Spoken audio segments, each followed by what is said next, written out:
Good evening, everyone, and welcome to our meeting of the Committee of the Whole. I'll declare this meeting in session. Good evening, Mayor.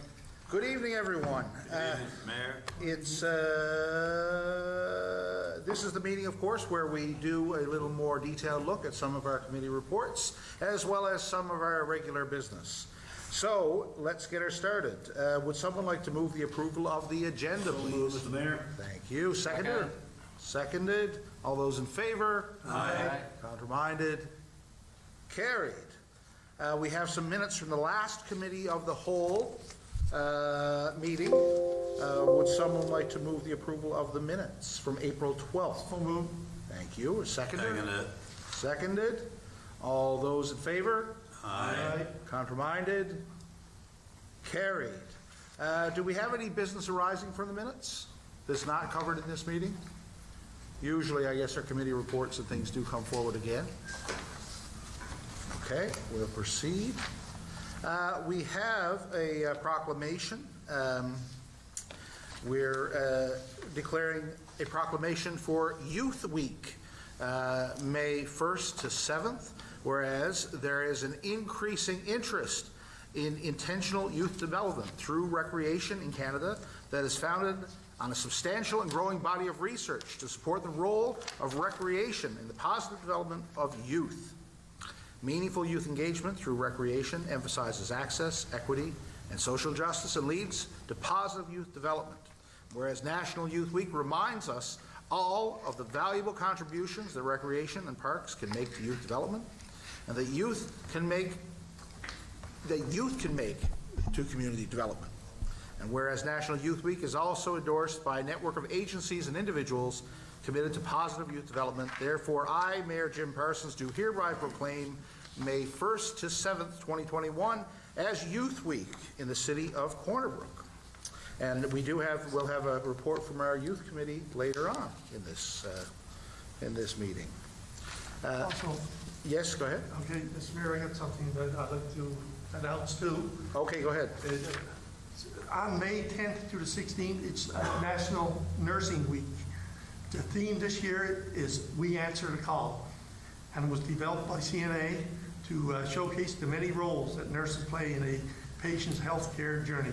The pandemic brought to light the courage and the commitment that nurses work under every day and show the important role that nurses play in the community.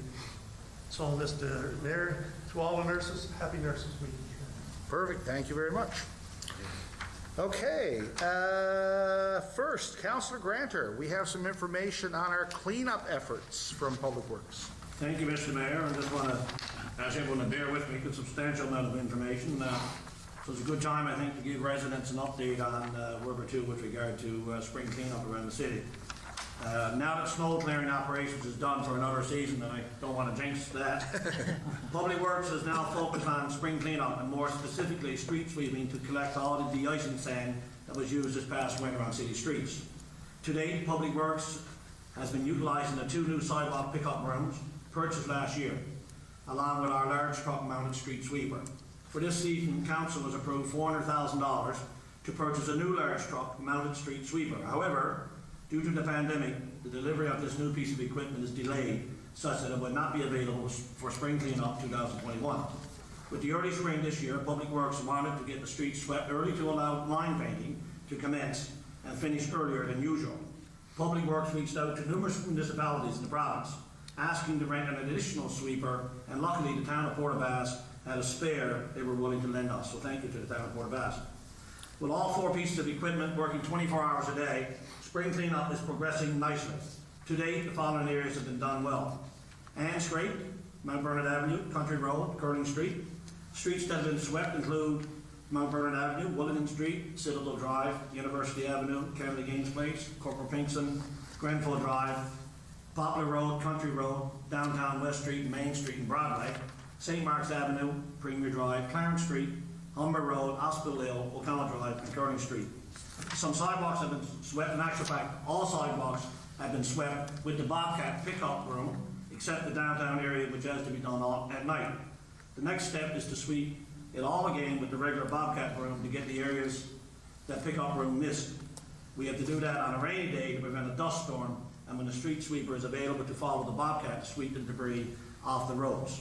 Examples of sidewalks swept to date include Mount Bernard, University, Kennedy Games Place, Grenville Drive, Corporate Basin Drive, Elizabeth Street, O'Connell Drive, Wellington Street, Citadel Drive, St. Mark's, St. John's Place, Premier Drive, Clarence Street, West Valley Road, East Valley Road, Brookfield, Hospital Hill, Humber Park, Montgomery Street, Humber Road, Riverside Drive, Poplar Road, Lower Caribou, and Lower Country Road. The next area for the hand scraping and street sweeping will be Main Street and progressing up Humber Road. Right now, we are primarily focused on sweeping downtown and streets that contain pavement markings. However, now that a lot of this is done, we will be moving on to many of the side streets. As well, Mr. Mayor, a number of parking lots, I'm not going to go through them all, have been done. A number of buildings have been done around the province. Playgrounds, for example, East Valley Road playgrounds have been swept. Brosnan Street, Margaret Bowater Park, 2 lots there have been done. Carberry's Road playground. And just to say, Mr. Mayor, that numerous streets and traffic islands as well have been all cleaned and swept around and going back on the second time on the sidewalks. So that's a quick update on the sidewalks, Mr. Mayor. Okay, thank you very much. Yes, Yeah, Councillor. Mr. Mayor, if I could also report, give a little quick report on a Bag a Day initiative that's taking place through the month of May. Right now, we've got close to 80-odd bags of garbage picked up, and that's pretty good because of the weather and that. And we got 30 people involved in picking it up, and people just got to remember that we still got their first prize, $1,500. Everybody picking up a bag of garbage will be entered into it. Just phone down, 637-1666. Second prize is $500, and their third prize is $250. So it's a great opportunity for people to get out, try to win these prizes, and also get out and clean up their city, which I compliment the people that's been out there so far and what they picked up around town. And with the ratings going, we'll have well over 8 to 10 tons of garbage picked up in the city by the end of the month. It was great to see. Good, excellent.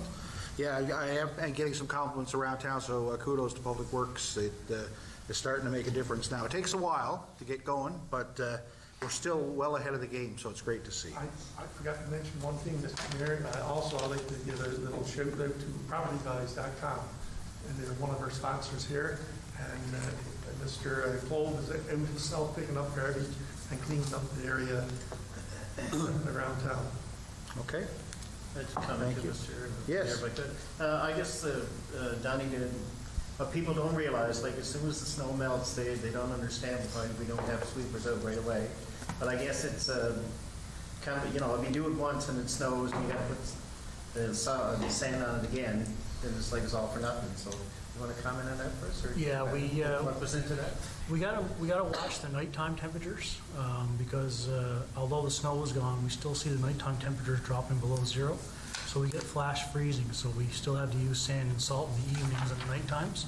So that's, it might look nice during the day, but there's no point to sweep during the day if you're gonna be sanding and salting in the night. The Public Works foreman this year put together a list of roads that have been swept, so that under no circumstance do we sand or salt them roads after the fact. yes, go ahead, Councillor. There was a mention on line painting. Can we get an update on when that's going to start? Or because there was actually I was talking to somebody in another municipality. They said that paint was hard to get this year. Oh, I heard that on the radio, yeah. Go ahead, Dottie.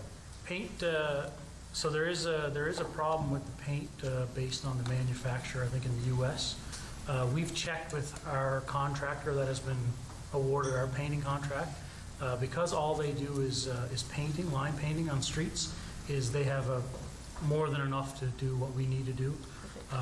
We also have some left over in our stock from last year, and he's going to bring us down some if we need more. So Excellent. painting won't be an issue.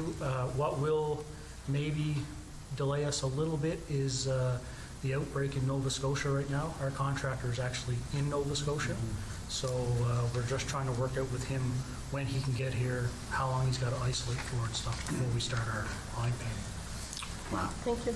And Mr. Mayor, we're well ahead of the game this year. If you recall, and I know city residents would recall, 2 years ago, We had a very early winter, and it was a time when we couldn't even get the leaves off the city streets because the snow came so early. That's right. And this past year, then we had late snowfall in June of that year, and then this fall we didn't have an early winter, so we were able to get all of the or most of the leaves up, and we've had an early spring, so the city has gotten ahead of the game this year. Absolutely, you're right. Hopefully we don't jinx it and get every snowball between June like we did 2 years ago.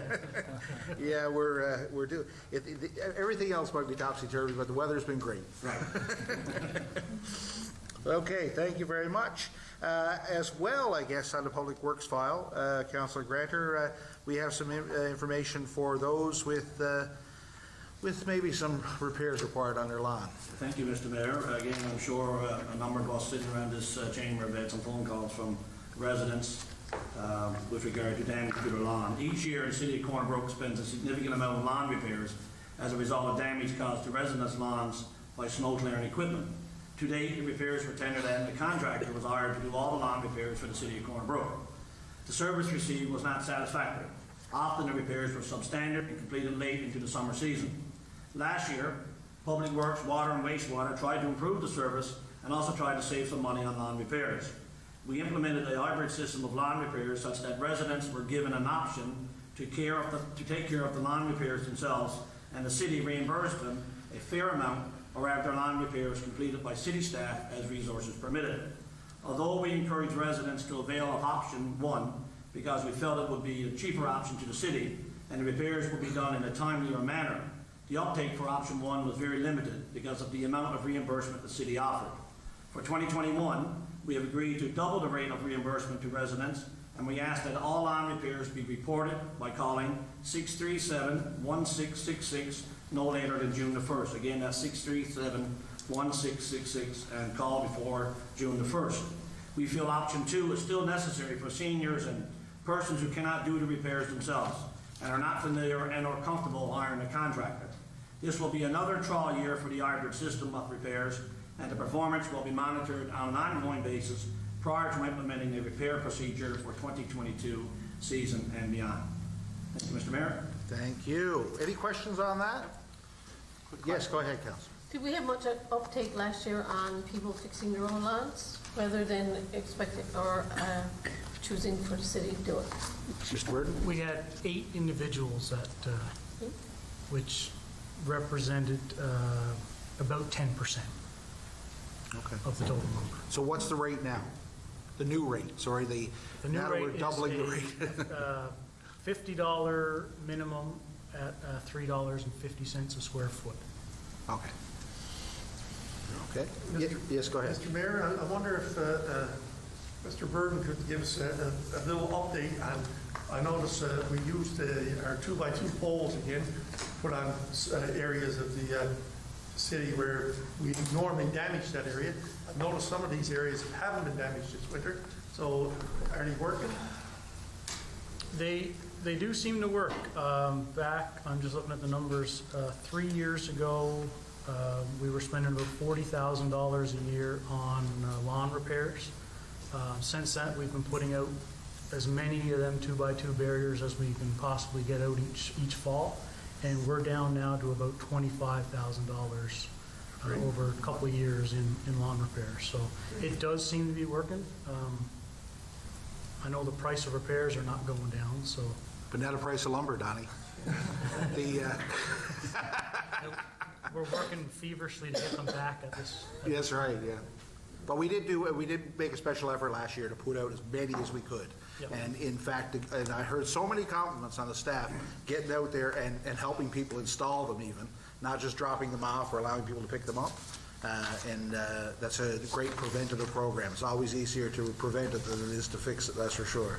You get typically, if you drive around the city, look at some of the damage, you see, I guess some of the damage is done with the plow, the wing, I guess, and it just tears the edge of the lawn, especially people on corner lots. But yet you get situations, I know I got a call from a resident a few weeks ago and went up to visit her, and it's, I guess it was a front end loader of some sort, came around the corner and the lawn or the section of the lawn out on the corner's gone, but the material was dumped, in the center of the lawn. So not only the fact that the outside portion is damaged, he or she, they will have to wait until, that will get removed. So obviously we hope our city will get it done quicker rather than longer, because you don't want a big pile of debris in the middle of your lawn all summer. Yeah, that's right. Great, okay. Thank you very much. Thank you. We have, Councillor Chason, a stop work order to confirm. Thank you, Mr. Mayor. Confirmation of Order 2021-01. Since the previous meeting of council, the following order was issued by Department of Community Engineering, Development and Planning, and therefore must be confirmed by council pursuant to Section 109(4) of the Urban and Rural Planning Act. So the order is 2021-01. The date of issue was April 29, 2021. Civic address is 5 Burnt Hill Road. The violation is Section 8 of the City of Corner Brook Development Regulations, and the order was to stop work order. Section 109(4) of the Urban and Rural Planning Act 2000 requires that all orders issued by authority be confirmed by a majority of council at the next meeting of council after the order is made. If the order is not confirmed by council in this matter, it shall be considered to be cancelled. Proposed motion? In accordance with Section 109(4) of the Urban and Rural Planning Act, following order is hereby confirmed by council. I so move. Okay, thank you. Would someone like to second that? Second. Thank you. Questions on this? We haven't had a lot of stop work orders in the last while. But in this case, I think it's pretty straightforward. There's no permits issued. So anyone have any questions before we take a vote? Okay, call the question. All those in favor, say aye. Aye. Counterminded? Carried. And, Councillor Chason, we have an update from Development and Planning Division.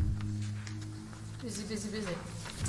An update. This report is intended to serve as an update to council and to the public regarding the various development and planning projects. The current projects updates are as follows, and that is effective today. CB Acute Care Hospital, Healthcare Crescent. Most permits are now issued, with a permit recently being issued for the connection of the hospital to the long-term care building. The fire alarm and smoke management systems are now under review. Dr. Justin French Medical Building, Grenfell Drive.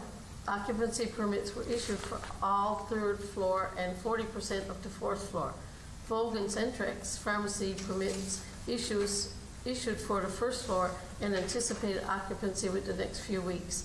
The remainder of the floor space permits are to be issued in the coming weeks. Shoppers Drug Mart expansion, Millbrook Mall. Partial permits have been now issued. Construction began on April 19th. Barry's Seafood also has an extension on Griffin Drive. Permits have been issued for the replacement of these 3 large buildings, approximately 3,100,000 square feet. Work is continuing on this project. The new garage bus depot building for provincial government, and that's on O'Connell Drive. Permits have been issued to work, and work is continuing with an anticipated completion in the next couple of months. The new Gospel Hall Church, replacing the existing building with new building, Country Road. Plans have been reviewed and anticipating a late spring or summer start date. The Great Canadian Dollar Store, West Street. The conversion of the former Shoppers Drug Mart to the Great Canadian Dollar Store. Permits have been issued. Occupancy should be issued in the next few weeks. Taylor Smiles, Dr. Bill Taylor, O'Connell Drive. All permits have been issued and project is well into the construction phase.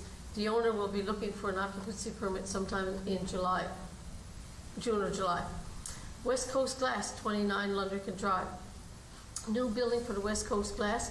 All permits have been issued and construction is ongoing. Occupancy requested by the end of May. Tech Construction, 36 Lundrican Drive. New small storage building and a lot storage for Tech Construction. All permits have been issued and construction ongoing. Walmart Murphy Square. Drawings were recently submitted to carry out a commercial demo of the Tire Lube Express and completing some structural concrete work to make way for the new fit up in that area. Tech Construction, 10 White Lakes Road. Extension to existing building, drawing review has been completed and permit was issued. New vet clinic, 25 Popular Road. Currently construction foundations and retaining wall. No other permits have been issued at this time. New pet value, 8 Murphy Square. New pet value interior fit up at the former Sun Life Insurance building. New permit program. The permit program is installed, completed, and testing is underway. Permits are being added to the program in an attempt to resolve any ongoing issues. Final stages of training are underway. Excellent. Thank you very much. Any questions there? Clearly, clearly the guys are busy downstairs, and if you think it's hard to do business with the city of Corner Brook, I would ask the following businesses. We put out a lot of permits in the last year. In fact, the most we put out in, I don't know how long, would you say? Mr. Park? As long as I can remember. As long as he can remember. Dale is older than, well, he's older than me, but, yeah, so anyway, any other questions on this? Great to see so much taking place in Corner Brook. And Mr. Mayor, I had the opportunity last week to be stuff at home, so I was going through a lot of old pictures of the city in the last 8 years I've been on council and that. And 8 years ago to this day, there's big changes in this city. Big properties being built, and that, which is great to see. Excellent. Okay. Thank you very much for that update. Next, we have an update of our community services projects. Councillor Buckle. Yes, Mr. Mayor, this report is intended to serve as an update to council and the public regarding projects being undertaken by community services staff. In tourism, the STAR program, staff are working with funding partners to complete the remaining steps for the initial phase of the project. A STAR advisory committee closeout meeting was held on Monday, April 12th. Those members that wish to participate in the implementation phase of the project were given the opportunity to do so. Track Consulting is preparing a COVID-19 impact analysis report on the STAR Humber Bay of Islands plan and recommendations. This report will focus on the recommendation, particularly the short, medium, and long-term impacts on the implementation. This is a 6 to 8 week process. Staff are currently working on a funding application with ACOLA for the implementation phase of the project. For trails, staff has met with Crown Lands to identify license to occupy requirements to upgrade trails identified in STAR Tourism Project. Staff are working with local and regional trail stewardship associations to meet these requirements. Staff are also watching for funding announcements that can be used for this initiative. Branding. The request for proposals is complete and waiting for release once funding is confirmed as part of the implementation phase of the project. Visitor Information Center. The agreement with the Board of Trade for a new 1-year extension to operate the VIC is to improve services offered at the location on Confederation Drive is now in place. New signage was designed in order to replace the old signage at the entrances to the city as well as the VIC. New RV dumping station signage was ordered and will be installed. Dumping stations should open to the public by May 24th weekend. COVID safety measures are being implemented at the facility. Our Mill Whistler.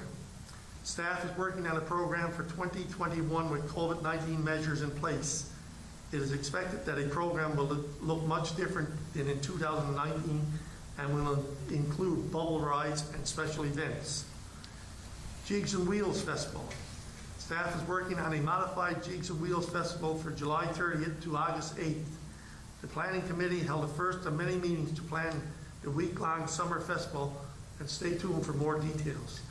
The city is partnering with the Grossmore Summer Festival to provide shows along the walking trail as well as a traditional music shows at the Rotary Arts Center. There's more details to follow that. And our Corner Brook sign, installation of the sign took place last week, and it will be revealed to the public at 11 a.m. on Tuesday, May the 11th. This is part of the Downtown Beautification Initiative and is financed by the ECOA, the province of Newfoundland, and the city of Corner Brook. Sustainability, waste management. Staff is monitoring the ongoing Bag a Day cleanup program for residents, which we spoke earlier about during the cleanup week. The program has so far been met with great success. Staff wishes to inform council and residents that backyard composters are now available to residents of the city at a subsidized cost. These dual compartment tumbler-sized composters are available at City Hall for $44 plus HST. Please call 637-1666 to order. Staff is continuing to work with Murphy's and Western Regional Waste Management to address residents' concerns and questions for the spring cleanup bulk collection. We wish to remind residents of the new sorting guidelines for the bulk items available on the city website and thank those residents who has adopted the proper sorting. And also, all residents should have received one of these blue cards in the mail in the last few weeks. Our transit study and system design. Staff is working with the consultant to finish the project, and the final report is expected this week. Community gardens and composting program. Staff is working with Western Environment Center to address site requirements that have arisen with the Roslyn site. Alternative sites are being identified for sustainability. Western Environment Center is commencing enrollment and training for their compost programs. At Grenfell, staff is partnering with the Environmental Policy Innovation Lab to produce a report on electric vehicle policies in municipalities. Staff recognize the emergence of EVs, emergency electric vehicles, as imperative to the sustainability and future of transportation within the city and aim to address policy considerations concerning electric vehicles early to prepare for the future. Urban forestry. Staff is working on an update for city urban forest management practices and will update the document to better align them with best practices and urban forest management standards in the municipalities across Atlantic Canada. Staff is finalizing details to hire a two-person green team in partnership with the Conservative Corps of Newfoundland and Labrador. The green team will be deployed through the city during the summer to assess the general health condition of city trees and begin collecting locational data to build a city tree GIS database. Staff is also working with the Canadian Forest Services Office to establish an urban forest partnership with the city. And the business department was Rural Council on City Data. Staff are in the final stages of 2020 program and are working towards again achieving ISO Platinum certification. This enables cities of all sizes to attract investment and drive economic development with globally comparative data. Downtown Urban Design Plan, do that. Staff are working on the final stages of phase 1 of the project, the Griffin Drive Art Project Corner Brook sign, and working with funding partners to develop a project to spend the remaining funding. One idea to create an expanded Wi-Fi zone in the downtown area. Staff is also working on the development of projects for phase 2 of the Do That program. The COVID Business Tax Relief Program has concluded, and the program was aimed at helping local businesses that were impacted most by the pandemic. There was 162 applications were received, and the total approved funding was $53,116.13. So it was really busy. Thank you very much. Any questions on any of those items? There's a lot to unpack there. Obviously, go ahead, Councillor. Mr. Mayor, the new signage, is that signage replacing the current Captain Cook signage? Which signage is that? It says new signage was designed in order to replace the older signs at the entrance of the city as well as the VIC. So is that signage to replace Captain Cook signage? Mr. Charters? Through you, Mr. Mayor. No, that's to replace some of the existing signage up at the VIC Center and to install some new things at the entrances to the city to make sure people know how to get to the VIC. Okay. Thank you, Mr. Mayor. Okay, thank you. Any other? Yes, go ahead. Just one question, Mr. Mayor. Under the COVID Business Tax Relief Program, we had 162 applications. Were any refused? There you go. Yes, there were some didn't qualify, or did not qualify under the program guidelines, so yes, there were some. Okay. I don't have the numbers with me. Yeah, I do recall a few that came forward, I think through council as well, where there were businesses and certain, that weren't in categories that fit what we had targeted. Okay. We Yeah, did no. have a fairly I conservative. may want to have a look at that next finance meeting. Absolutely. Yeah. And that was well below, I think, what we had assumed No, and that's right. budgeted. Yeah. Because I think we had planned over 200,000 in tax relief, and a lot of businesses didn't take advantage, so we extended the deadline till, I think, December 31st? Is that, what was that? March 31st again, that's right, that was the extension, and still, so, yeah. Thank you, Mr. Mayor. Mr. Mayor, it'd be nice to see some people come out tomorrow and see our new Cornbrook sign unveiled. Right? We had a little mishap over the weekend, but that's fine. But I tell you one thing right now, I think it's great. Once it's all cleared up around there, then I think people are going to really appreciate what's been done there. Thank you. Any other questions? Okay, thank you very much. Now, Deputy Mayor, we have some updates on some of the capital projects. Thank you, Mr. Mayor. This report is intended to serve as an update to council and the public regarding the various capital projects being undertaken in the city. The current project updates are as follows. Cornbrook Regional Recreation Center. The design build request for proposals is now scheduled to close on Friday, May 28th. Staff has engaged an operational consultant to assist with the detailed design review of the facility and to assess the governance committee in developing an operational model for the new facility. The governance committee is working closely with our municipal partners to develop an operational subsidy model. Staff are also in talks with Grenfell to develop the necessary agreements. Asphalt program for 2021. The 2021 asphalt program tender has now been released at a value of $1.7 billion and is scheduled to close on May 20th. Once the tender has closed, staff will provide a list of the streets to be completed under the program. The Elizabeth Street pumping station upgrade. The current pumping system is not adequate to provide the required water to the new acute care hospital, and as a result, it is being upgraded. The tender for this project was released last week.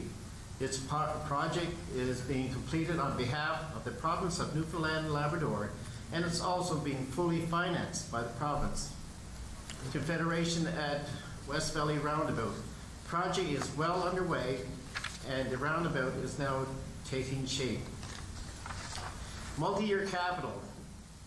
The city review received word on May 4th that Cornbrook will receive $4.6 million in funding for capital projects. Staff will now revise the project list and present to council for approval before applications are submitted to the province. Our engineering studies, Steady Brook Water Supply. Council has approved the award of the study to CBCL Limited, and the feasibility study is now underway. Mount Bernard Sanitary Sewer Study. A sanitary sewer study is being undertaken to determine what system upgrades are required to accommodate the new hospital. Different scenarios are being modeled by the consultant, and it is expected that the study will be completed by mid-2021. Okay, thank you. Any questions on any of these items? Yes, go ahead. Mr. Mayor, the 1.7 asphalt program, is that in addition to the 4.6 capital? Yeah. Yes, that's, this year is Or is not, it included? because we released the tender before we had any multi-year in this case. So the total would be 6.3. Yeah, that's not Total for, expenditure. That's gas tax. the multi-year capital is for over a 3-year period, and it's for a bunch of different projects. So there's a lot of like water, sewer, and road work. There's a whole bunch of things. There is a portion of that I think was usually intended for asphalt work, In this case here, I think we have gas tax, some gas tax funding. Mr. Charters, I don't know where the other money comes from for this particular year's expenditure. Through you, Mr. Mayor. Yes, it's all gas tax money. Usually, you're right, we do have multi-year capital funding to top it up. Yeah. We didn't do that this year because we already released it, but folks can expect a big program next year. Yeah, and it is really good news, by the way, that multi-year capital, we were waiting for that for a year now. That's our bread and butter. That's a lot of our important storm sewer projects and things. So the 4.6 is the multi-year, the 3 years. That's right. That's right. And that's the provincial share, correct? Yep. Right. Okay. Any other questions? Yeah, Mr. Mayor, just one question on the roundabout, looking at the overhead view there. When you leave the Massey Drive now coming into the current set of lights, there you have two lanes. One is a left-hand lane that obviously turns left, and the other one is straight through past the Irving Station. So with the new roundabout coming from Massey Drive as you enter the roundabout, so would it be 2 lanes as you merge, or would it be just one lane as you enter the roundabout? And then if you, as you circle to turn into the Irving Station, so you just, would there be any delay in the roundabout as you try to merge into the current Irving Station? It's just a sharp turn, right? You go in the roundabout and would be a sharp turn to turn into the Irving Station. Is that how it's designed? That's correct. The number of lanes at a roundabout is dictated by volume of traffic. In this case, it's only a single lane. Single lane roundabout, right? So Okay, well, yes, confirm that. you don't have to select a lane before you go through the roundabout. Any other Thank you. questions? Okay, thank you very much, Deputy. Councillor Buckle, some information updates on the Civic Center. Yes, Mr. Mayor, the ongoing pandemic continues to play a role in both the volume, type, and delivery of activity provided at the Civic Center. Fortunately, the low prevalence of COVID in Newfoundland and Labrador, and more particularly the west coast of Newfoundland, has allowed the center to provide many traditional activities to the citizens of Corner Brook and the western region. Since the CMO announced the province's move to level 2 on March 27, plans were reenacted with guidance from the public health to reopen incrementally for ice programming, walking, meeting, training sessions, and recreational activity. The ice plant for the Kinsman Arena was turned on March 26th. The first gate after the most recent lockdown was March 31st, and ice activity will continue until May 27th. Most groups expressed interest in an immediate return to ice activity, including Silver Blades, Figure Skating Club, Recreation Adult Hockey, Corner Brook Broomball Association, and private youth programming. And the Corner Brook Minor Hockey Association decided not to continue their season. Ice demand and recreational activity has remained high through this period, and all groups have been provided the opportunity to complete their seasons. Other activities at the center has resumed, including walking, meeting, training, senior fitness classes, active tots, and church services, all with reduced numbers and public health restrictions. New programming being added include junior ball hockey and pickleball. The number of daily walkers has been decreasing. This is normal for spring and is primarily attributable to improved outdoor temperatures and longer daylight hours into the early evenings. The demand for meetings and training sessions has increased.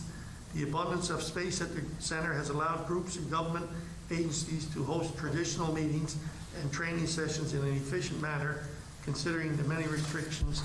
It should be noted the center has also embraced the new technologies in the delivery of meetings and training.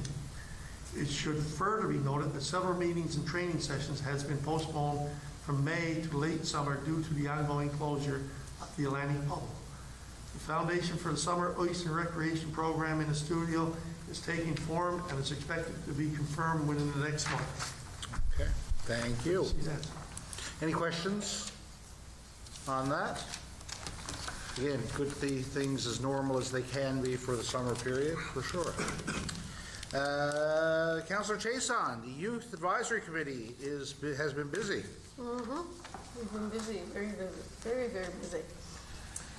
Youth Advisory Committee report. The Youth Advisory Committee held a meeting on April 20th, 2021. Outlined below is the overview of some of the topics that were discussed. Pleased to say that the Youth Advisory Committee now has 10 new members, which is excellent because we always have some that are leaving us and going on to post-secondary in different places. The YMCA Youth Liaison provided some information to the community's Building Youth Futures program. The Y is working in collaboration with the Tamarack Institute and Economic and Social Development Canada on the program that aims at helping youth stay engaged in their communities and education and offer support to increase youth graduation. The program is developing action teams to help with this program and are looking for youth 16 and up who are interested in volunteering and becoming involved with this initiative. They expressed interest in having the Youth Advisory Committee liaise with them on youth perspectives and ideas regarding the project. The liaison officer also discussed other projects that the YMCA are involved in that might be of interest to us as a group. The Youth Committee is starting a project called Growing Together, which is funded through Youth Engagement Funding Initiative 2020 to 2021. Conservation Corps of Newfoundland and Labrador. The project is aimed at promoting climate change initiatives. The Youth Advisory Committee are putting together starter grow kits and seeds with overall aim to get more people involved in growing their own food. The committee also recorded a video that aired on Earth Day with Rogers and the city's Facebook page to promote their project. The youth and residents interested in participating in the project can complete a submission form located on the city's website, www.cornerbrook.com, and is /growing together. The committee will be meeting on Tuesday, May the 11th, to commence preparing these kits and arranging distribution. And I believe our distribution is going to be on Saturday. Okay. From City Hall. So we will let the people who are going to get the kits know where to pick them up at the time. Okay. So that will be all sent out to them. It's very, very interesting. The committee has a plot at the community gardens again this year. It is their intent to proceed with a similar project as last year, where they will plant, maintain, and harvest a garden and donate their harvest to a local organization. We also spent Saturday morning at the Reed Street Community Garden location, cleaning up, planting trees, moving, because we have 5 new beds this year. So we moved those along, and we also have composters. Yes. So that's for the community too, right? The committee will once again be promoting our signs of positivity. The committee is in the process of compiling a list of locations for the signs. Public Works staff will be installing the signs. Same as what they did last year. Thank you. That's it for us. A lot of stuff on the go for us, and very active group, and Excellent. a great group to work with. Wonderful. Any questions? No? No. Good? I have a quick question. Yes, go ahead. Maybe we could ask if the locations where we put our positivity signs last year were kept, or were they, Director Burden, I guess, would have to answer that. I'd have to look into that. I'm sure we'll have a pretty good idea of where they were last Yeah. year, but we can get them close. Okay. And what about the posts? Did we keep those? Oh, absolutely. Because I know the price of wood today, I mean, it would be pretty expensive. But anyway, thank you, Director Burden, for all your help. One minute, Mr. Mayor. Yes, go ahead. I don't know, when you talk, they have one plot, that's one of these big, Full bed, full bed, yeah. yeah, 3, divided 3. Okay. Yeah, and Mr. Burton, I noticed the guys were down building, of course, for our new garden, as well as, well, I guess we're distributing some of the other beds. How many did we add this year, do you know? We're adding 10 beds. I think 5 are going. 5 on Reed Street? And we're going to put, we're still working out a location for our curling. For our curling So garden. there's going to be at least 5 in curling this year. Okay, great. Maybe, Mr. Mayor, we can get Councilor Chase on, instead of bringing 1 potato, this year, at least bring in 4. You never know. Okay, thank you very much for that. Councilor Carey, we have some information from Protective Services. Mr. Mayor, residents of Corner Brook are provided with a regular update from Protective Services on the activities, various activities that have occurred throughout the month. Just a note that the MEOs worked from home from March the 1st to the 15th. There were 69 calls for service through municipal enforcement, everything from bylaws to uncovered garbage to illegal dumping. Taxi regulations, there were 42 licenses received, and out of that, 38 permits have been issued. There's a little typo there, Mr. Mayor. It's not 42 conducted complaints, it's actually 42 received or reviewed. Animal control, there were 28 calls for service. They were everything from 16 roaming dogs to violations that were issued. Parking enforcement, 31 parking-related violations, 7 expired meters, and various other parking violations, whether it be for loading zones or wrong direction or unattended vehicles. ATV permits, which is interesting this month. 103 have been issued, and there are 109 in the queue as of May the 8th, 2021. All of last year, there were only 100, so we're already 100% higher this year over last year, which is really good to see, actually. Corner Brook Fire Department received 34 calls for service. They included everything from structure fires to electrical fires, chimney fires. It was just the whole gamut that we would normally experience as a city.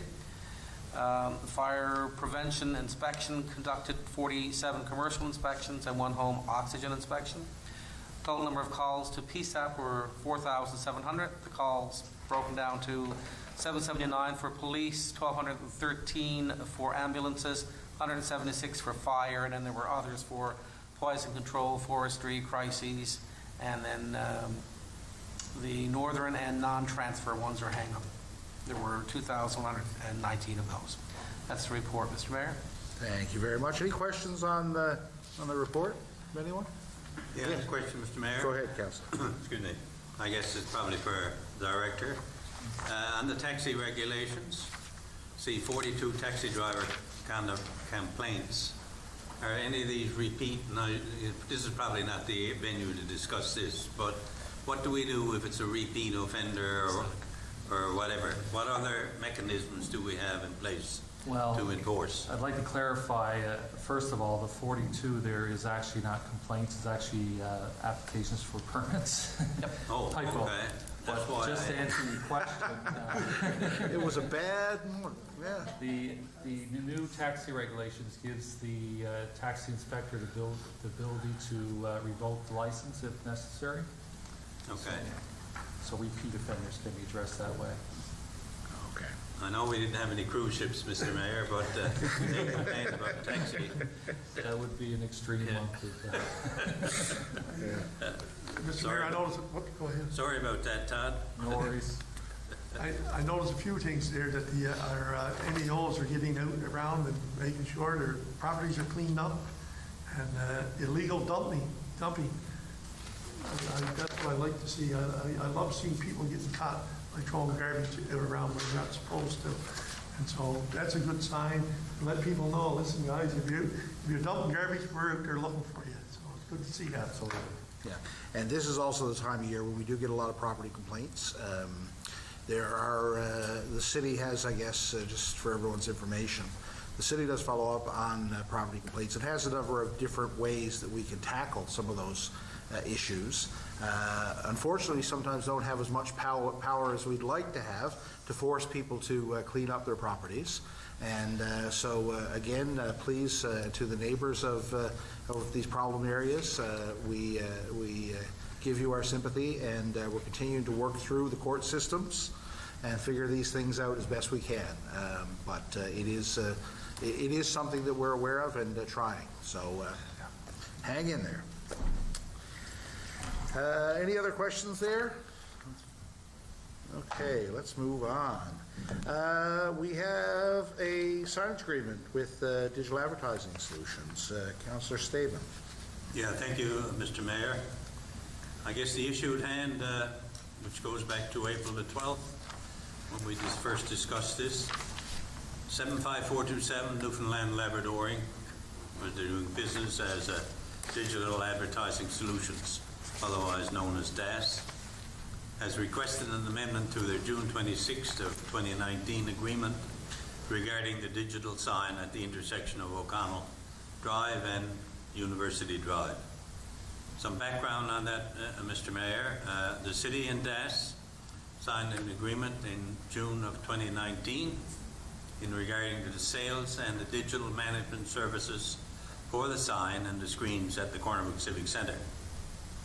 The current agreement, amongst other things, requires a monthly payment equal to the higher of 50% of the revenues generated, or $700 per month from DAS to the city. While in normal times, this is not expected to be a challenge, due to the challenges as a result of the COVID-19 pandemic, the revenues have been far more variable. Somewhat like the COVID, Mr. Mayor, it's very variable.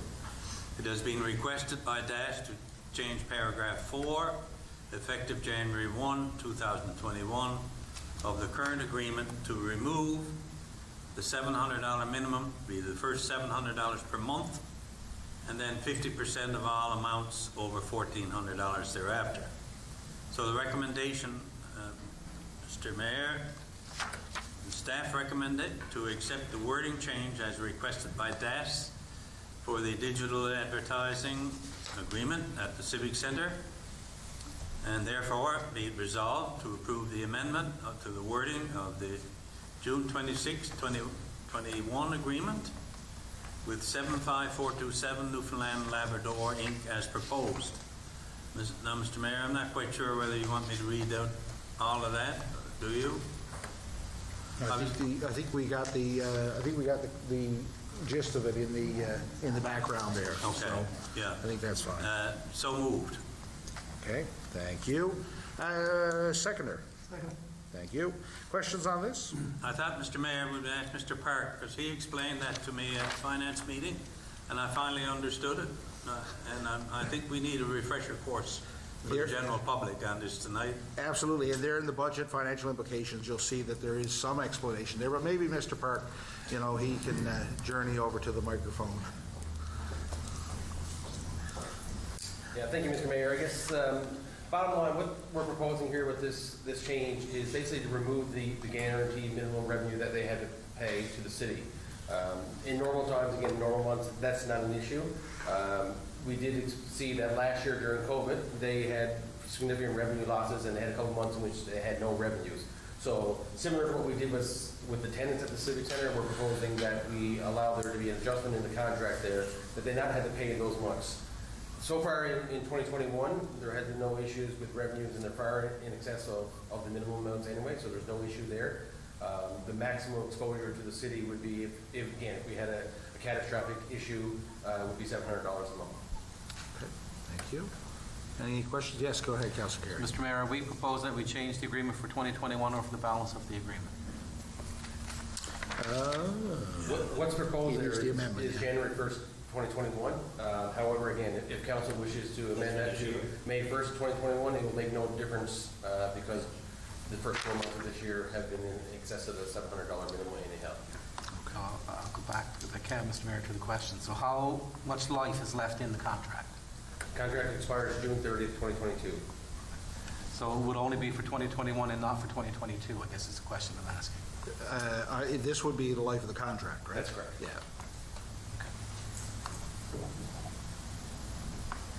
Okay, any other questions on this one? So what's the total amount from January 2021 to the end of the contract? What's the change to the city on the minimum amount? I guess the minimum amount would be $700 a month if they had zero revenues in each month. Right. And then we already know from January to April that they had revenues in excess of $700, so there's no difference there. Going forward, based on what we see in the last few months, we don't foresee there to be an issue.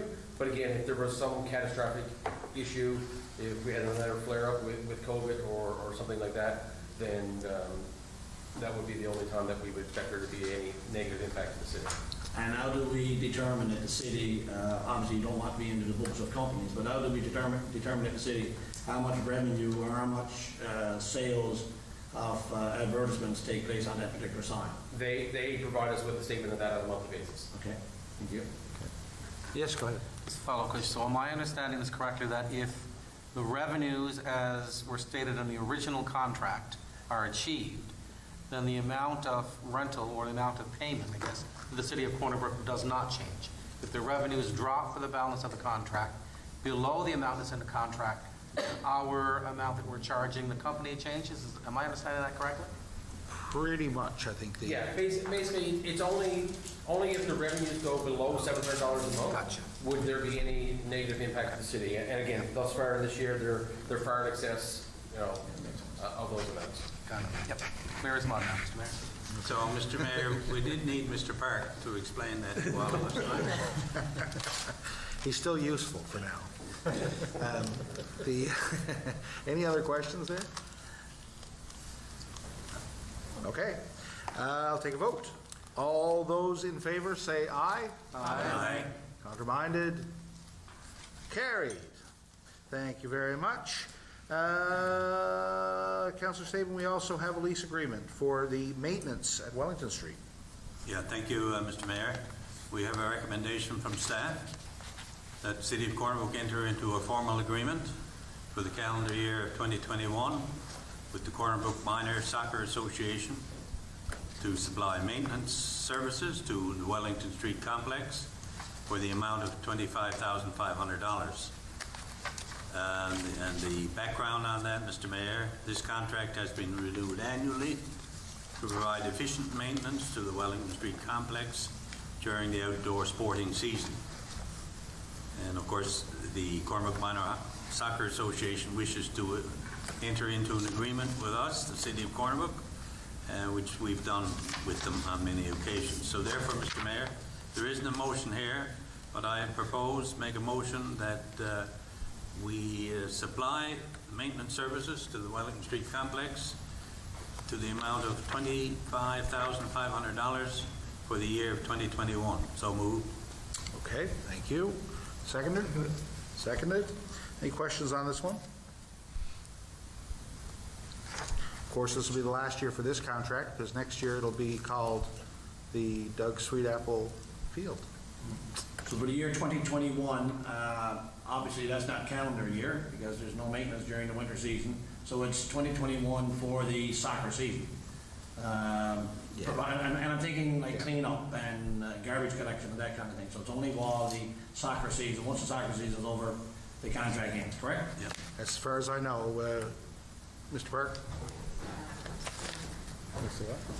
Should have stayed to the microphone. The agreement is for 1 year, but again, it starts at May 1st. So it basically, after the end of the season, it only relates then to the maintenance of the building that is over on site. Right. Okay. Mayor, these soccer players are out there in the wintertime kicking around the ball. Okay, any other questions? No? Okay. All those in favor say aye. Aye. Counterminded? Carried. Along a similar vein, mowing contract with minor soccer. Councillor Buckle. Yes, Mr. Mayor, the Corner Brook Soccer Association wishes to enter into agreement with the City of Corner Brook to supply mowing services for the Ambrose O'Reilly Minor Complex and the George Daddy Dodd soccer fields. This contract has been renewed annually to provide efficient mowing and maintenance to the grass soccer fields within the city. And so I move that the City of Corner Brook enter into a formal agreement for the calendar year of 2021 with the Corner Brook Minor Soccer Association to supply mowing services for the Ambrose O'Reilly Minor Complex and George Daddy Dodd soccer fields for the sum of $11,000, HST included. I so moved. Thank you. Seconder? Second, Mr. Mayor. Thank you. Questions on this one? Does this include the line, putting lines on the field as well? Mr. Park? Yeah, that was something that we actually started last year.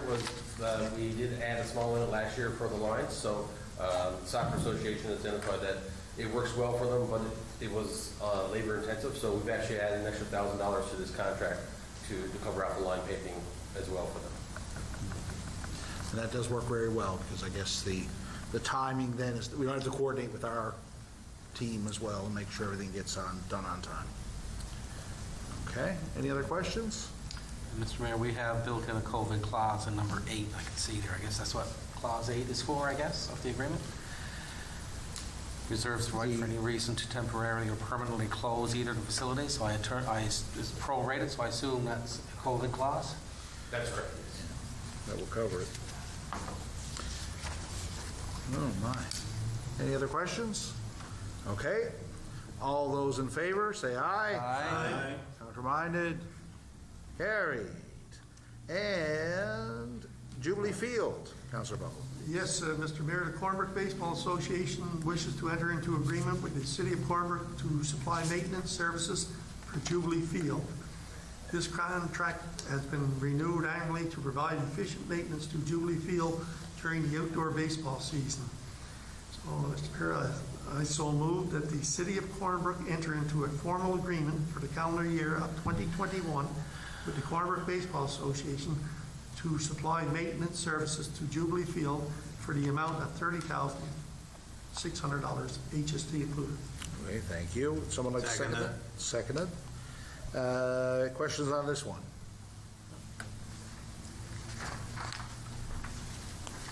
Again, similar again in terms of, yes, go ahead. How does the price compare with previous years? Mr. Park? Yeah, there's a 2% increase that was added to both this contract and the soccer contract. So they'd asked for actually a higher increase, but in order to try to control some costs, and there hadn't been an increase in a number of years, we did agree to a recommended 2% increase. Okay. So $600 for baseball, $500 for soccer. Okay. Any other questions? Okay, let's take it to a vote. All those in favor? Aye. Counterminded? Carried. And last but not least for contracts, Councillor Staben, Margaret Water Park cleaning. Yeah, thank I'm you. going to Oh, yes, conflict. absolutely. So again, Councillor Chason has declared a conflict, will abstain from the vote. Yeah. Thank you. Go ahead. All right, thank you, Mr. Mayor. The issue at hand is Humber Valley Employment Corporation wishes to supply maintenance services for the Margaret Bowater Park building during the summer of 2021. Background on that for all of us, Humber Valley Employment Corporation has been responsible for cleaning the Margaret Bowater Park building since its reopening back in 2011. The Humber Valley Employment Corporation is a service provider who works with its partners to allow the full participation of persons with disabilities into the labour force.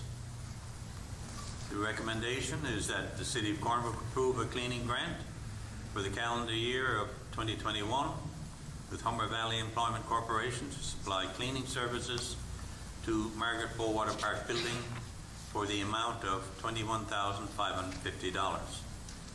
So therefore, Mr. Mayor, be it resolved to approve the execution of the grant agreement with the Humber Valley Employment Corporation for $21,550 for cleaning services to the Margaret Bowater Park as attached. So moved, Mr. Mayor. Thank you very much. Seconder? Second. Okay, thank you. Any questions on this one?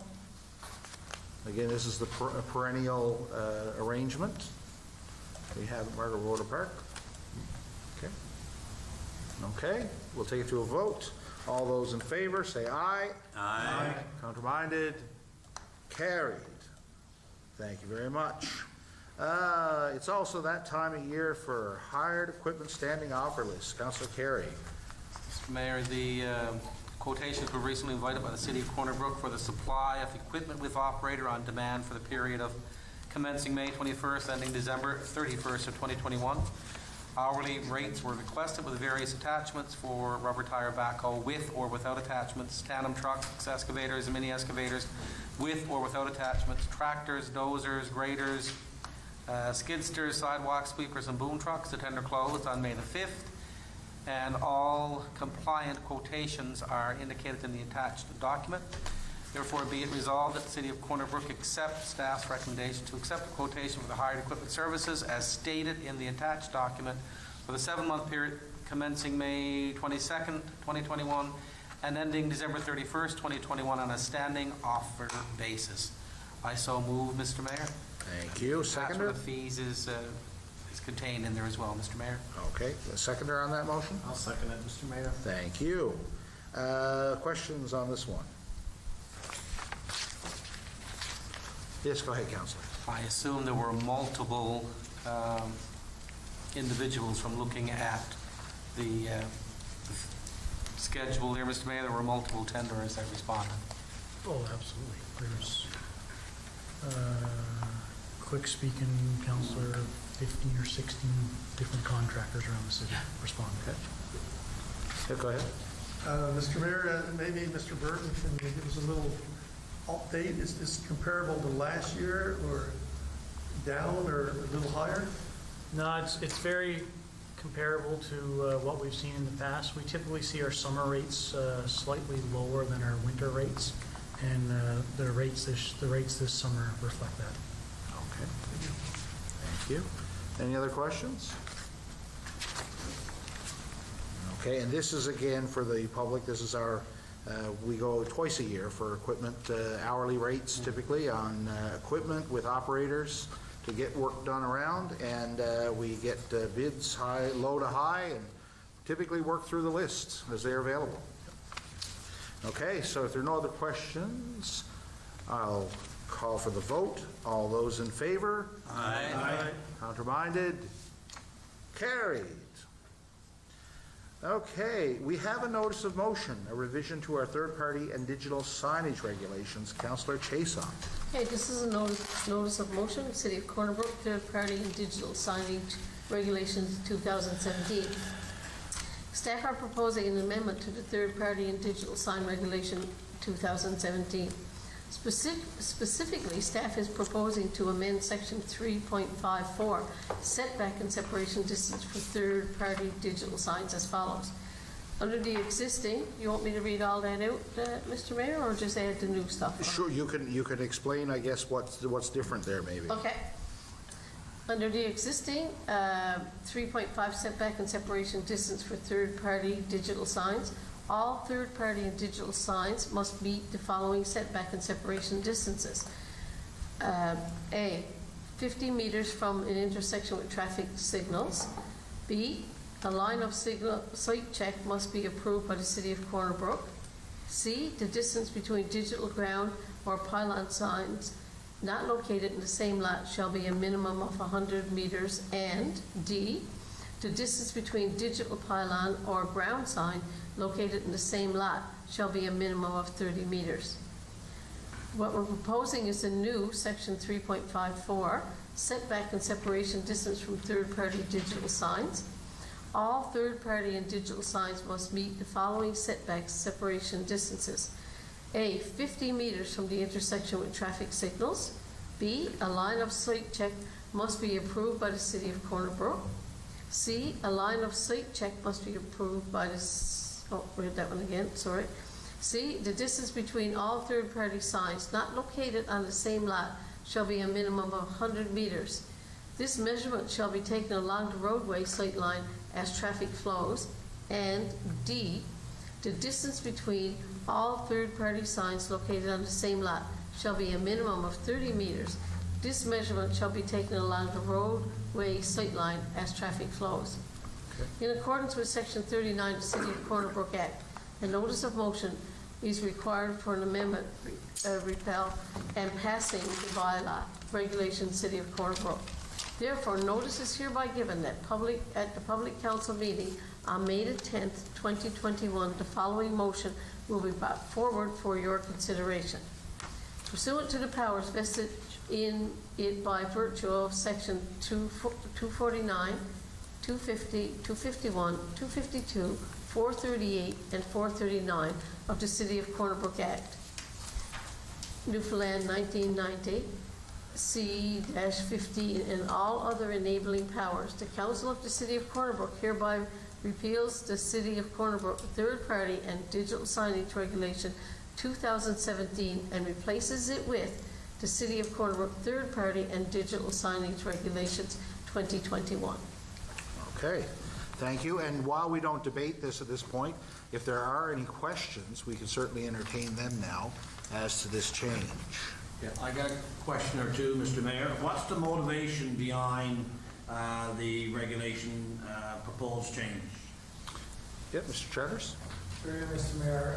What happened was we didn't like the way the wording was because it would have eliminated the possibility for signage for different businesses. For example, on Broadway, we had a request for a sign, but down at the old Canadian Tire building, technically that's within 100 meters, so it wouldn't be permitted.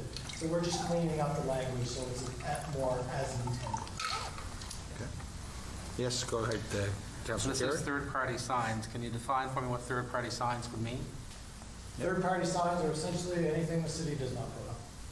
And what would that consist of? Would that consist of 2x2 placard signs, or would that consist of some other forms of signage? All other forms of signage that the city doesn't install, like traffic control devices or signage of that nature. So it could be a digital sign, it could be a small sign on the sidewalk.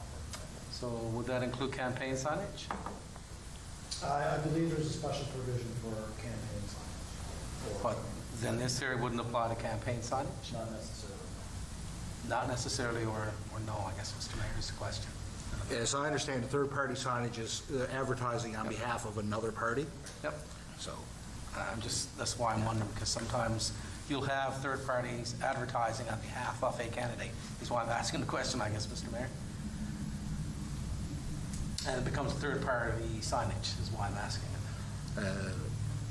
Again, as I understand the definition here, we're talking about advertising signs specifically for that purpose, not campaign signs. Okay. So I guess it's the hardware for third-party signage, like the EC Moon one on the building on West Street and one on the building across from Coleman's. That's the kind of signage. That's And one can- kind, that's the one- digital sign. Digital sign, yeah. Yes. But there's also the aspect of a digital sign could be a third-party sign if it is advertising for another user. Right. So we've seen recently examples of that throughout the city, like the one on West Street. But also we have people who own properties who have their own digital signs for their own purposes on their property, which would be different. But this would apply, the changes in the last two apply to all third-party signs, digital or not. Okay. Quick question. Yes, go ahead. But all of those signs can advertise for somebody who's running for, in an election or a municipality? Absolute, Yeah. any third-party sign, yes. Okay, so that's the answer to. Any other questions?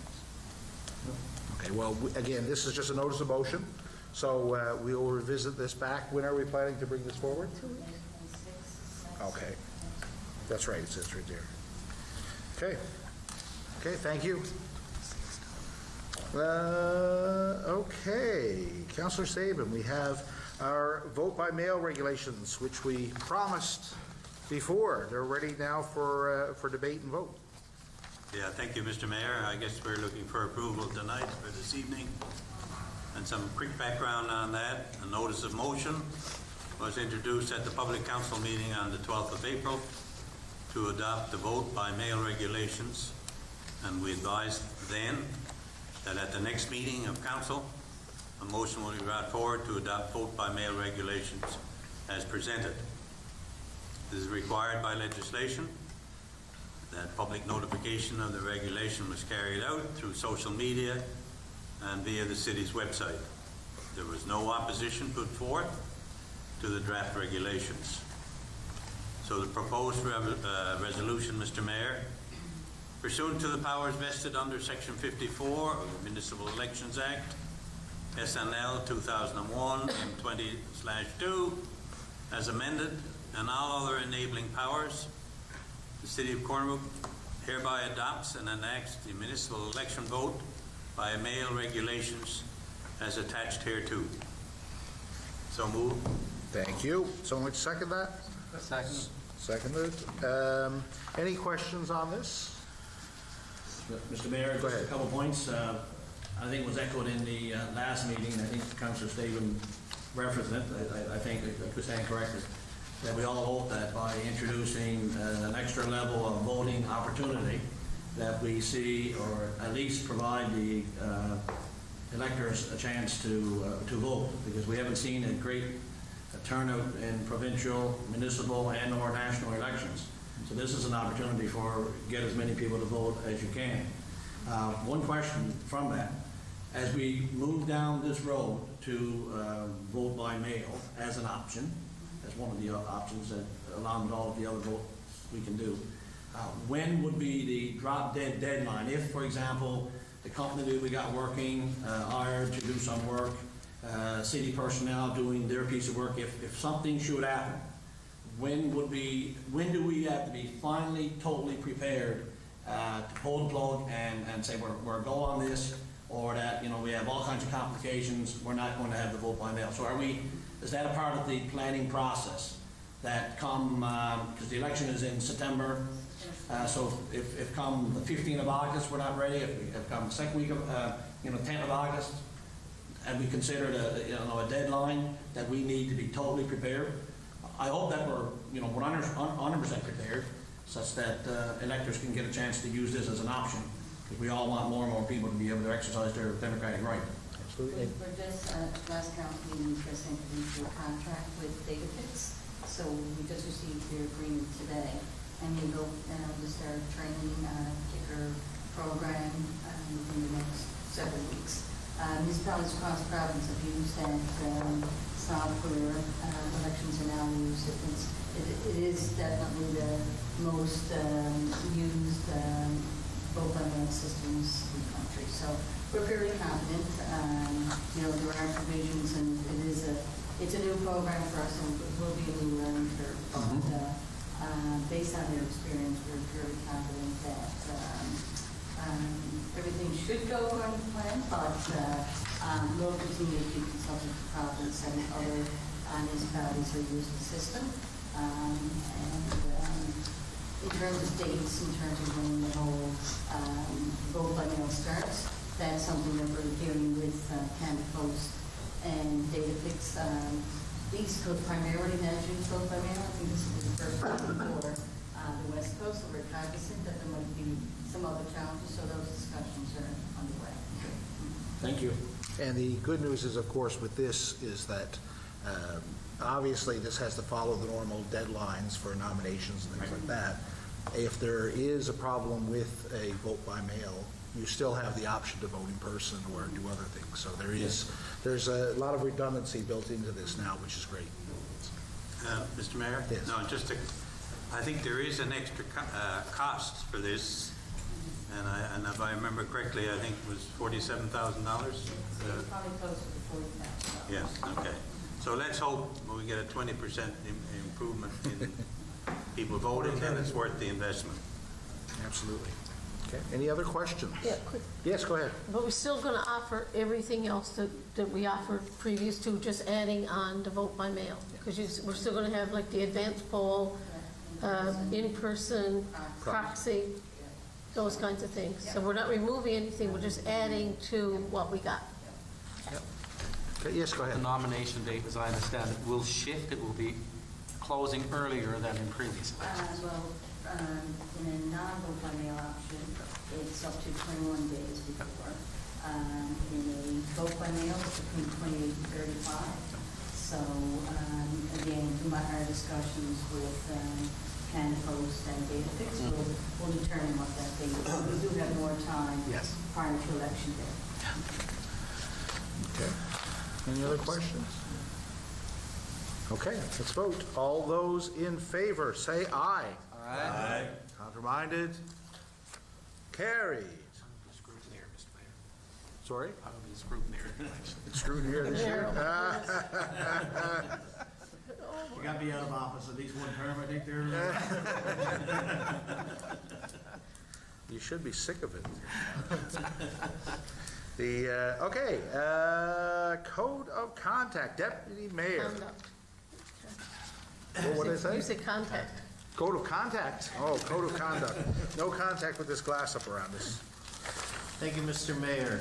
At a regular council meeting on April 26, 2021, item 8.1, Code of Conduct, was introduced, and the following motion was made. On a motion by Councillor Staben, seconded by Deputy Mayor Griffin, it is resolved to adopt the Code of Conduct policy as presented.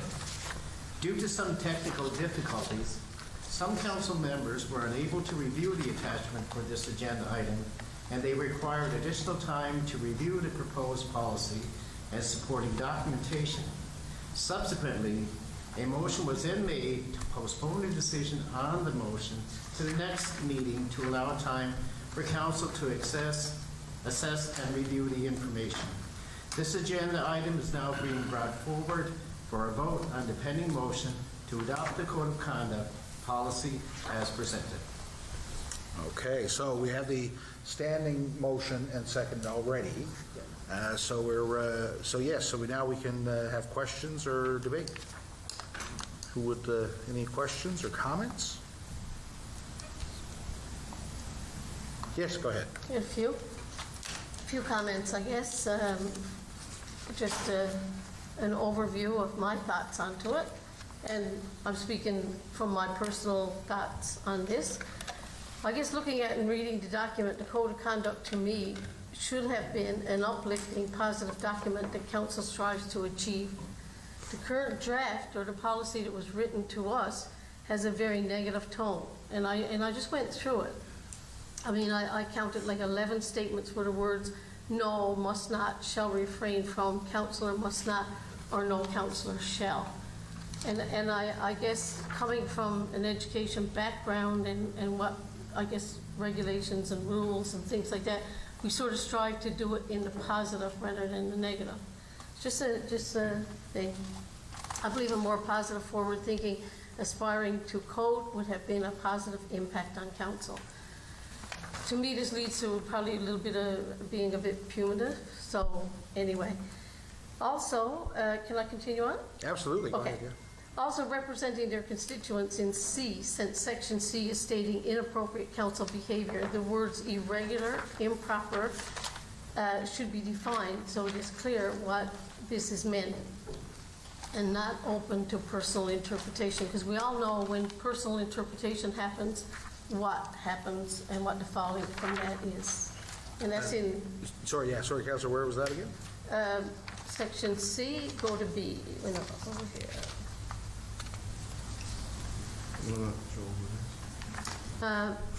Up at the top of page 9, Mr. Mayor.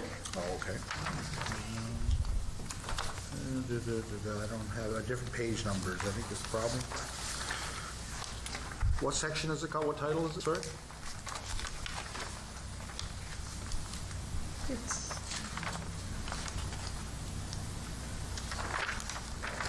is anybody else got the numbers, the pages numbered?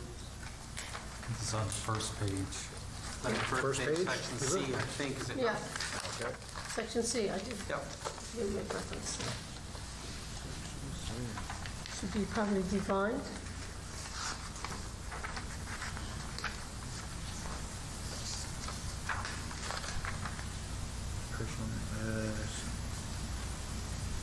Sorry, I can't find what the, Number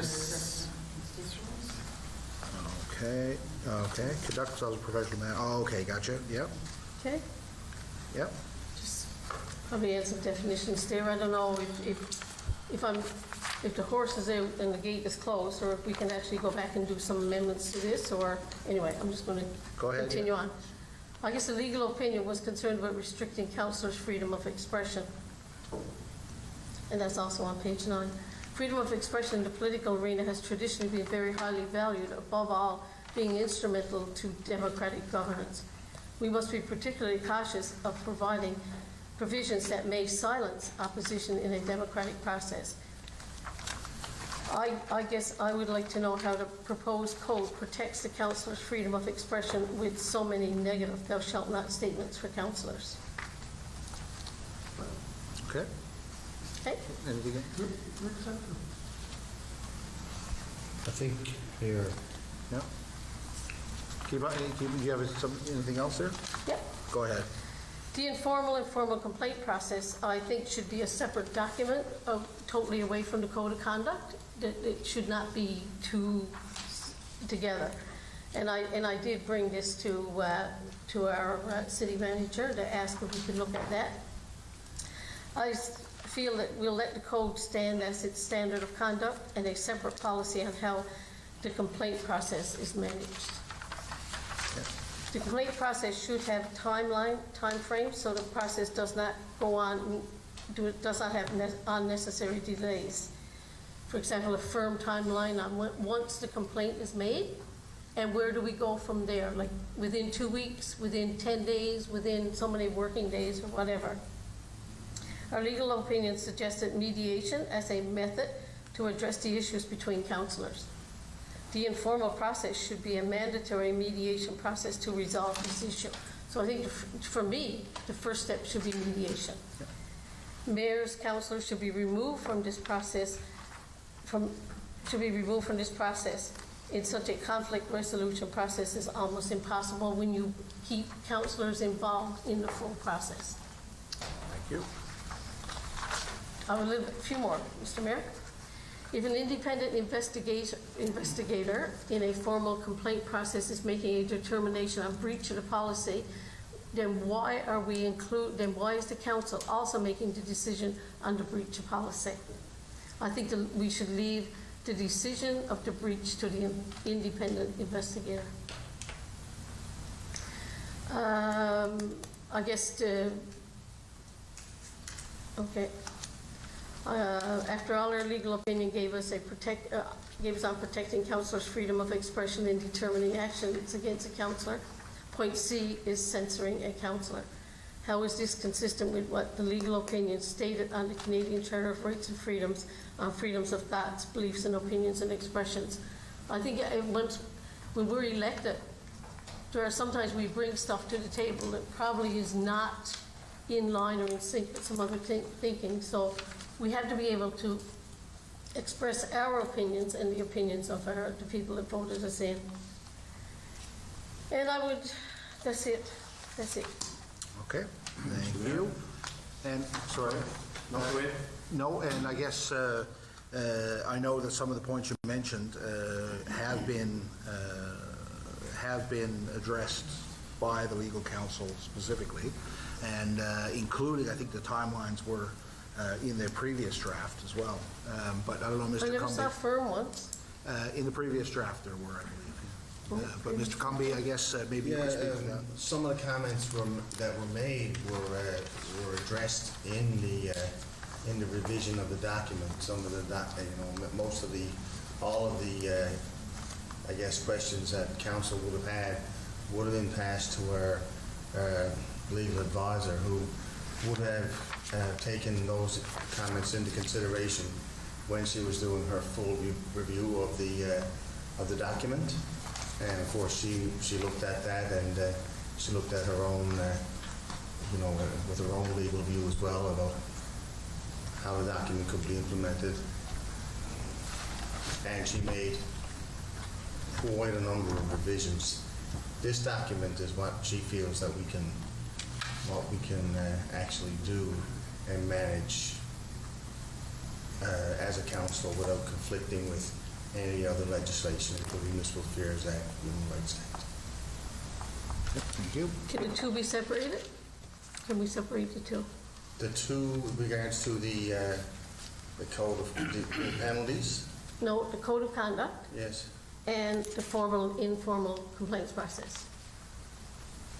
Again, that question was put to our legal counsel, and she didn't make any suggestions for a revision of that. Okay. Mr. Mayor? Yes, go ahead. Yeah, thank you, Mr. Mayor. I want to thank council members for giving us the opportunity to take an extra week or so to have a look at the document, because again, as we said at the beginning, or it's actually in the motion, that some of us had technical trouble with our iPads and couldn't get the document open. I just want to preface my couple minutes of conversation by the following. As a professional over the years in education, I've been involved, like most people around this table, in many different organizations and many different committee levels that have had all kinds of procedures and policies in place. And I believe, and personally believe, that a code of conduct is only as good as the people that actually are involved in the organization, and in this respect, the people that sit around chambers. And when you go to the polls, put your name forward, whether it's a provincial or a federal or municipal election, you're asking the public to put you at a higher standard of behavior. going to the polls and going to the public and putting your name forward, you must accept that responsibility, whether it's a provincial MHA, a cabinet minister, a member of City Council in Corner Brook, or a federal member. And that's the standard that residents of Corner Brook expect from each and every one of us sitting around this table, or these tables. And we are held to account for our behaviors, our decisions, and our actions, irregardless of a city code of conduct. We are held to account by our behaviors the next time that we attempt to knock on the door for a resident of Corner Brook and ask for their support again to be elected to this chamber. And when you go and knock on the door the next time, and some of you have been sitting around this table for 2, 3, or more elections, answer the question, how did I behave in the last 4 years? What did I do? What conflicts was I or anyone else involved with? How can you account for your behavior? Answer that to the people that answer the door on the other side. And if you're comfortable with what you can say and answer to those people, the residents of Corner Brook, then you should not have any issue at all for asking for the vote again, whether it's for Corner Brook or for a municipal or federal election. So my thoughts after reading all of this, and there's a fair bit of work gone into it, and there's some legal advice on it.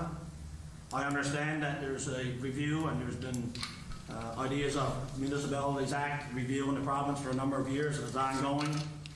That would include the review of the Corner Brook Act. And my preference would be not to have this document. My preference would be that we stand on our own 2 feet at our own accord. But if we do move down the road of an a document like this, I would prefer to have it wait until there is a full new review of the Municipalities Act and as well as the Corner Brook Act, such that if we are going to implement something now in the spring of 2021, that we do not have to go revisit it again in a few months or the next term, early in the next term, whoever gets elected at City Council this coming fall, so we don't have to review it again, such that we would be in line with the new Municipalities Act or the new Corner Brook Act. I was going to say Mr. Speaker, I'm going back to a previous day. Mr. Mayor, I could go into some of the questions with regard to interpretation of a policy. We have a legal review, and it's a decent legal review. It's one legal review. There are many different legal reviews and opinions.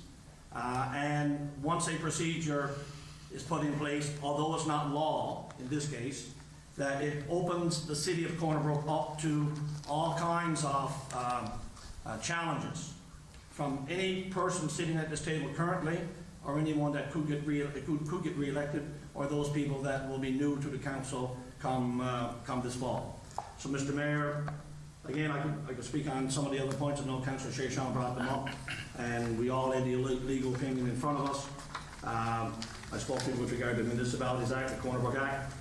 And again, I really firmly believe, that the onus is on us as elected officials to come to this table and represent the people of Corner Brook the best of the ability that you can, such that when you go and knock on the door, if you choose to go knock on the door in an upcoming election, you can stand in front of them and say, this is what I did, this is how I behaved, and I ask for your support again. So I don't think we need to go down the road right now currently with regard to this piece of this change. Thank you, Mr. Mayor. Thank you. I'd like to provide a point of clarification to a question from Councillor Shea-Shawn's question a few minutes ago. Yeah. I guess she asked me,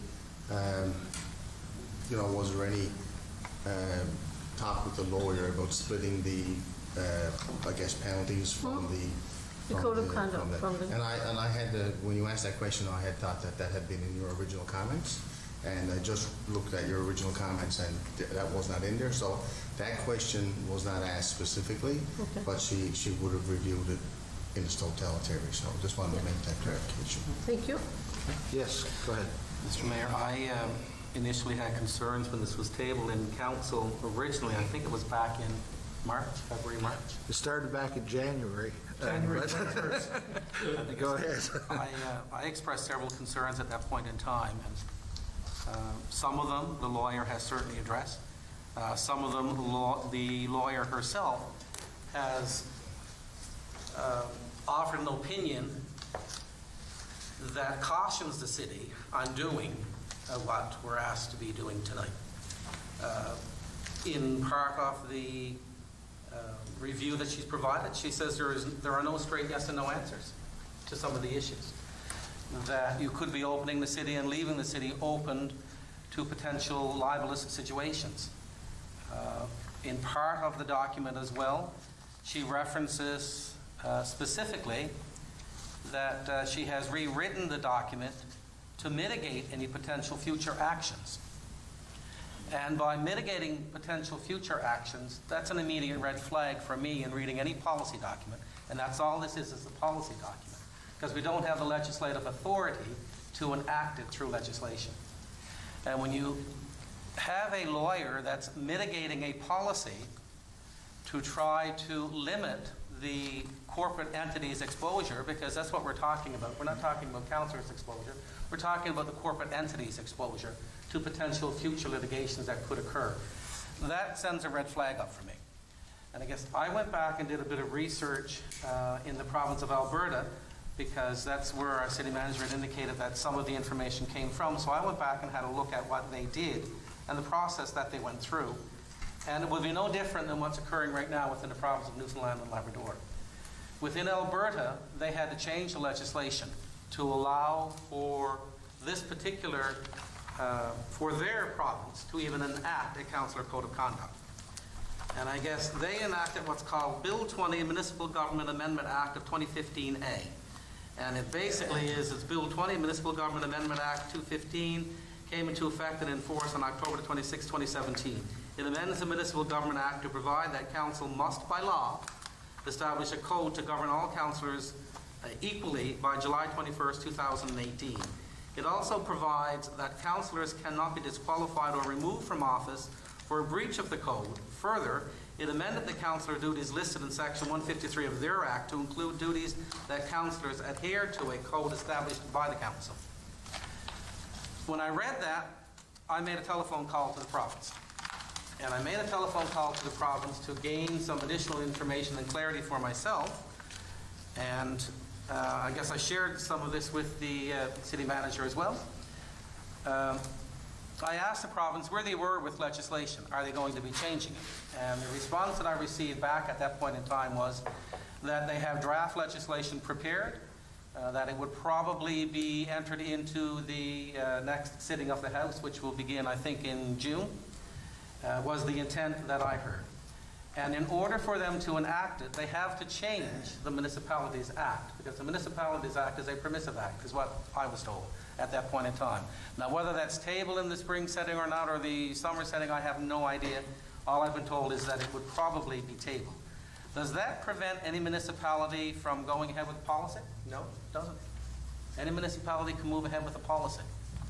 But what it does do after reviewing the legal interpretation to what we were attempting to do, and for right reasons, I will say, and I support a code of conduct, but not in the manner by which it's being positioned here, because I think that it will open the city up to too much potential litigation, and I see nothing wrong with waiting until the province has moved forward to change their legislation to actually give the city of Corner Brook the authority that it needs to be able to have some teeth in what it is that they're attempting to do. Because even if we enact this and an incident occurs, the council doesn't have to do anything. And that's basically what our lawyer has told us, that it doesn't have really any teeth as a policy. And I guess that's what concerns me. What concerns me is that we do it, and we do it right. And by waiting until after the province moves forward, I think would be a prudent decision to make, and probably one that would be more reflective upon councillors and certainly protect the corporate entity of the city. That's just, I could go on, Mr. Mayor, because I looked at various sections of both, but I'm not. I mean, our lawyer was very thorough in her review, and she was very thorough in her caution to council in multiple areas contained within the policy. or proposed policy. Thank you. And I guess to your point, though, I'll give you some information. I don't know who you were speaking with at the province. Yep. We had a meeting this afternoon Yep. with the legislative review people, their municipal affairs, and they indicated that they are about to give briefing notes to council, or to cabinet. Yep. Drafting legislation will take some time, and so it'll be quite a while, will not be this sitting. Yep. As well, I guess, they will be, they're pursuing making a code of conduct a requirement, just as Alberta is for municipalities like ours. So I think that to the issue of pending legislation, I think it would be folly to wait for anything if we're going to depend on that. And as you mentioned, I think the risk to doing anything in the interim is something we can consider. But And Mr. Mayor, I can certainly give you the name of the person I spoke with. That was back in March, April. And at that time, I was informed that the legislation is drafted and it'll probably be on the spring docket. And I can give you the name of the individual I spoke with. they may have been misinformed, maybe. Yep. Yep. Any other questions? Yes, go ahead. This code of conduct, I probably pushed for this probably more than anybody else here. I didn't push it so that two councillors can't disagree. I didn't push it so that, you know, like the normal things go on in the council chambers has to change because the law says, you know, this, the law says that. I'm not overly concerned about anything we do as a council that against an individual or that may be deemed illegal. I'm not overly concerned with that. My concern is that to serve on council is a right. Is a privilege, I'm sorry, it's not a right. And I think there's a certain amount of responsibilities comes with it. And I think if you're not prepared, or if you think you're above everything like that, then that's the problem. And this is where, to me, like all these little he, shall, will, you know, if that needs to change, I'm fine with that. I can wait till the cows come home to do that. But we need a policy in here that says that I can come in here and voice my opinion and be protected. And I cannot believe in 2021 that we're having this discussion. I think we need a code of conduct, and I think everybody needs to feel that they're safe in this room or in their private rooms. And like I said, I don't really care about the shells and wills and you know, whether we have the authority to do this. My biggest thing I got out of that is I don't think there's teeth in it. I think if you don't owe up to the with the oath that we swore when we came in here, if you don't stand by that oath, then you've got no business in here. I don't think, but we don't have the authority to act on that. I'll have to accept that. I'll have to accept that, and I have no problem accepting that. But I think we need to protect people around this table, and I think, you know, I got to stop short. I think we need to be careful there. I think we're going out of our way to protect or to make sure this doesn't happen. Something that, look, if you follow the rules, it doesn't really matter what the outcome is. If you follow the rules, you know, I mean, a speed ticket could be $500. If I don't speed, I don't really care. So I just think that we're kind of getting away from it. We're dilly-dallying around. The point here, what we need here, is that we need to have something there to protect us. That you should not have to come in here and have to face, anything just outside the norm. And Deputy, just again, for the sake of clarification, so we all know what we're talking about, council, of course, in the City of Corner Brook Act doesn't afford, or the Municipalities Act afford us the ability to vacate a seat or do anything like that, only for for a conflict of interest. That's the only specific thing. So any conduct violations otherwise, that could be potentially a matter for municipal affairs. In this policy, and again, using the words of our solicitor, I have revised this document to minimize risks and fashion penalties, while minimal, are within the city's scope of power. And those penalties would include reporting the matter to municipal affairs, it's an issue, requesting the councillor to submit a written apology regarding a breach to council or the complainant, censuring the councillor who committed the breach, suspending or removing the councillor from a council committee or bodies to which the council has the right to appoint members, and withdrawing any recommendations council has made for appointment of the councillor to external bodies. So these are, as I think the deputy alluded to, there are certain things we can and can't do. So this is the nature of the scope of what penalties can be imposed on someone found to have violated. Sorry, go ahead, Councillor. Thank you, Mr. Mayor. Going back to page 9 of the legal memorandum, just some clarification maybe from Mr. Gumby or whoever. And I start off, while I cannot advise the city as jurisdiction to discipline its councillors, the draft codes of conduct seem to be minimal in the sanctions they intend to impose. The City of Mount Pearl simply indicates members found to be in violation of the policy may be subject to corrective measures before the council under the City of Mount Pearl Act. And there comes the question. The greatest penalty in draft codes of conduct available to council seem to be public knowledge of finding any breach. Please note that it's quite likely that there would be a requirement to publicly disclose more than a summary statement of council censuring the councillor at the end of investigation. And of course then the last paragraph, investigation would not enjoy the protection of the TIPA, so if that request is submitted.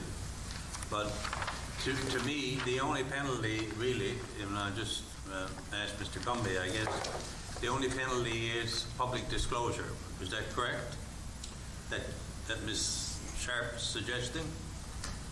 Well, public disclosure and the other ones that the mayor mentioned a minute ago. Okay. We can remove, council can remove people from committees. That's within their authority. They certainly wouldn't have a sanction any way to suspend or reduce the pay of any councillor or to vacate their seat. But I think it's outlined by the lawyer here that we can do things that are within our power within the City of Corner Brook Act. And again, that would be, things that you can do. You put people on committees so you can take them off. So you could do that. But again, the risk is noted there by our lawyer. And so I couldn't outline it any better than what's in the outline. So I guess in that case, Mr. Mayor, if and when we do get a new act, if there are no penalty submissions in that, the question is moot, because We're back to whatever policy we apply or don't apply. that's just that's what I was wondering about. Any other questions, I comments? guess, Mr. Mayor, I'm the only one that didn't speak on it, and that's, so I guess I'll say a few words. And what amazes me is how much time this council, staff put into this. We were asked to go back to legal. Legal gave us their opinion on it. She drafted a draft policy for us to approve here, which I have no problem with anything here in that, but I'm just amazed that it's taken this council so long to either make a decision on this, and it dates back to January. Months now, we've had this in front of us. Every councilor member here had it one way or the other. And in the last month or so, our legal counsel made a recommendation saying, listen, guys, yes, we can do this here and that. So, I don't know, I can't see why it's taking this long and why anybody feels that we need to make more changes to it. we've made policies before, and we had to change them over the years.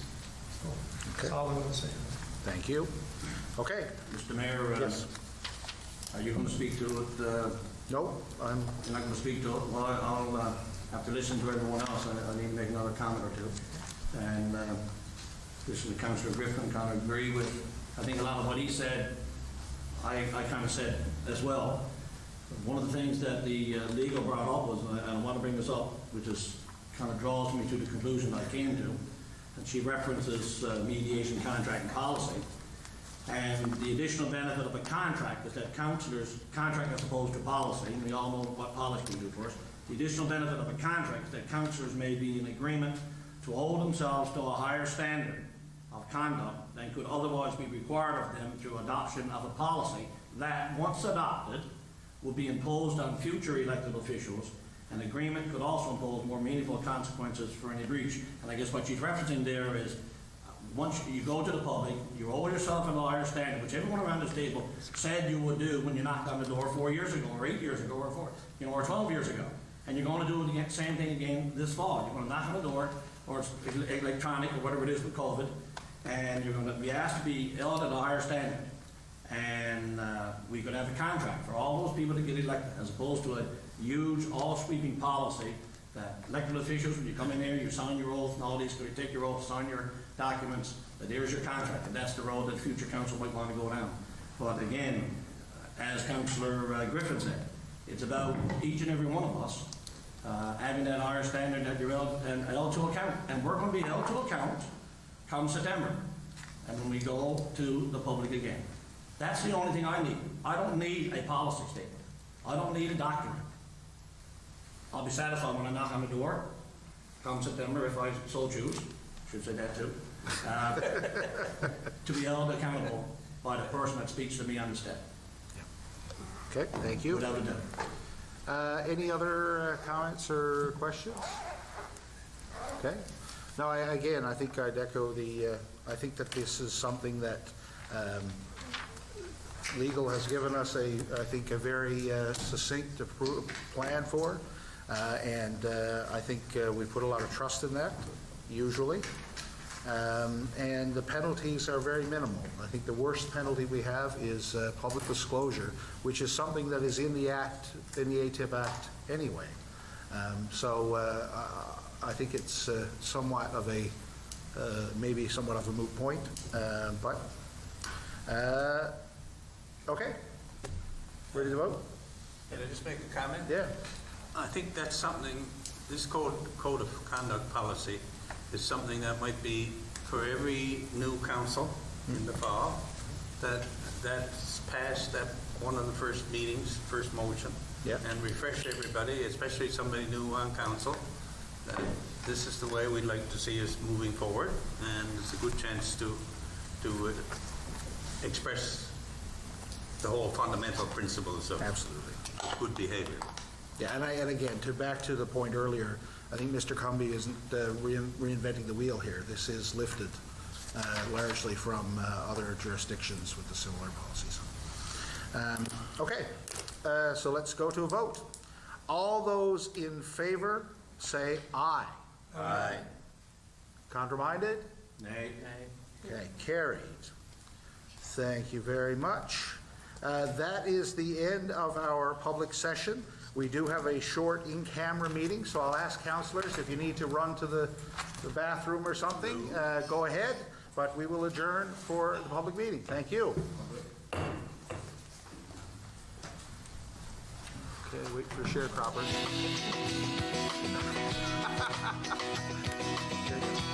Okay, guys, we'll take a little bio break and be back in 5 minutes. Oh. Rogers TV